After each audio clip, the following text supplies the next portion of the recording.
Kannur ITI സംഘർഷത്തിൽ youth Congress പ്രവർത്തകൻ അറസ്റ്റിലായിരിക്കുന്നു. SFI പ്രവർത്തകനെ മർദ്ദിച്ച അക്ഷയ് വിവിയാണ് അറസ്റ്റിലായത്. ഫെലിക്സ് വിവരങ്ങൾ നൽകാനായിട്ടുണ്ട്. ഫെലിക്സ്, ഇപ്പോൾ ഒരാൾ മാത്രമാണ് അറസ്റ്റിലായത്. എന്തൊക്കെയാണ് ഇതുമായി ബന്ധപ്പെട്ടുള്ള വിവരങ്ങൾ?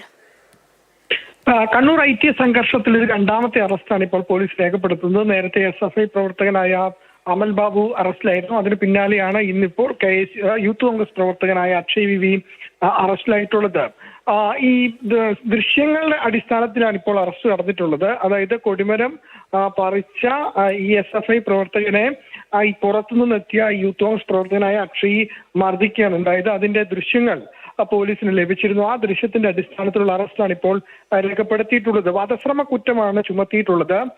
നേരത്തെ തന്നെ ഈ പറയുന്ന 17 പേർക്കെതിരെ, അതിൽ 12 SFI പ്രവർത്തകർക്കും 5 KSU പ്രവർത്തകർക്കുമെതിരെ പോലീസ് കേസെടുത്തിരുന്നു. അതിൽ 2 അറസ്റ്റുകളാണ് ഇപ്പോൾ രേഖപ്പെടുത്തിയിട്ടുള്ളത്. ITIയിലെ സംഘർഷം വലിയ സംഘർഷമാണെന്ന് അരങ്ങേറിയത്. അതായത് അവിടെ കൊടി നാട്ടുന്നതുമായി ബന്ധപ്പെട്ട് ഉണ്ടായ ഒരു തർക്കം പിന്നീട് അത് വലിയ സംഘർഷത്തിലേക്ക് പോവുകയും പോലീസ് ലാത്തി വീശുകയും ചെയ്തതാണ്.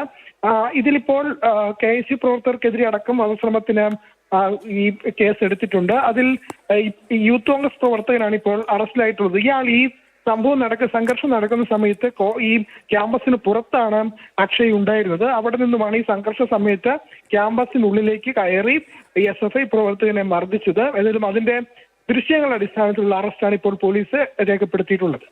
ശരി, ഫെലിക്സ് ആണ് വിവരങ്ങൾ നൽകിയത്.